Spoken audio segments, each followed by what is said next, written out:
महाकुंभ का रहस्य, इसके पीछे का विज्ञान क्या है? इलाहाबाद में चल रहे दुनिया के सबसे बड़े धार्मिक समागम कुंभ मेले में हर रोज करोड़ों की संख्या में श्रद्धालु पहुंच रहे हैं।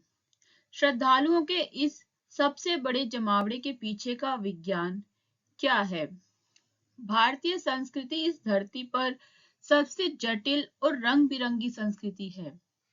अगर आप गौर से देखें तो आप पाएंगे कि हर 50 से 100 किलोमीटर पर लोगों के जीने का तरीका ही बदल जाता है।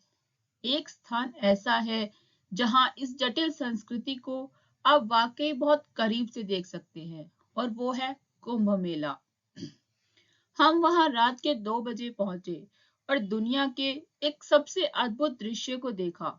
हमने देखा कि वहां देश के अलग अलग भागों से कई प्रकार के लोग चारों तरफ बैठे थे। उनके पास सोने की कोई जगह नहीं थी, इसलिए वे अलग अलग जगहों पर आग जलाकर उसके चारों ओर बिखरे अपनी भाषा व बोली में अपनी अपनी संस्कृति और परंपरा के गीत गाते नाच रहे थे। मानव जाति के सबसे अधम इंसान से लेकर उत्तम इंसान सभी वहां मौजूद थे। हजारों सालों से लोग इसी तरह यहाँ जमा होते आ रहे हैं। इसका एक अपना सामाजिक आधार होने के साथ साथ विशेष आध्यात्मिक शक्ति भी है।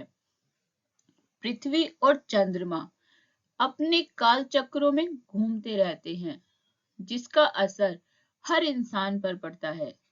लेकिन ये काल चक्र जीवन के एक चक्र से दूसरे चक्र की यात्रा के दौरान या तो आपके लिए बंधन साबित हो सकते हैं या फिर अपनी सीमाओं के पार जाने के माध्यम बन सकते हैं।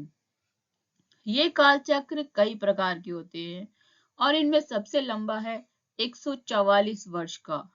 144 वर्ष में एक बार ऐसा होता है जब सौर मंडल में कुछ विशेष घटनाएं होती हैं जो आध्यात्मिक दृष्टि से बहुत महत्वपूर्ण होती हैं, और इन्हीं मौकों पर महाकुंभ मेले का आयोजन होता है।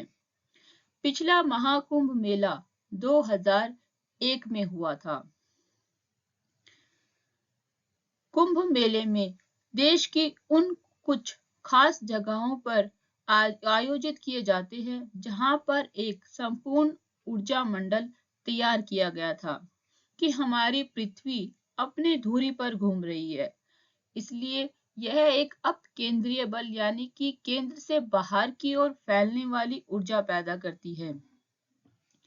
पृथ्वी के 0 से 33 डिग्री अक्षांश में यह ऊर्जा हमारे तंत्र पर मुख्य रूप से लंबवत व ऊर्ध्व दिशा में काम करती है। खास तौर से 11 डिग्री अक्षांश पर तो ऊर्जाएं बिल्कुल सीधे ऊपर की ओर जाती है।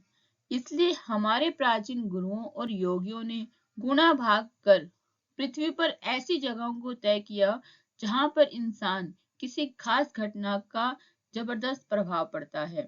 इनमें से अनेक जगहों पर नदियों का समागम है और इन स्थानों पर स्नान करने का विशेष लाभ है।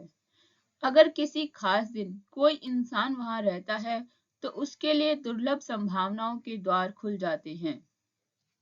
इसलिए इन मौकों का लाभ उठाने के लिए लोग वहां पहुंचते हैं। हमारे देश में हमेशा से मुक्ति ही परम लक्ष्य रहा है। हमारे संस्कृत में आंतरिक विज्ञान को जितनी गहराई से समझा गया है, ऐसी समझ पृथ्वी पर किसी दूसरी संस्कृति में नहीं मिलती। यही कारण है कि इस देश को हमेशा से ही विश्व की आध्यात्मिक राजधानी के रूप में जाना जाता है।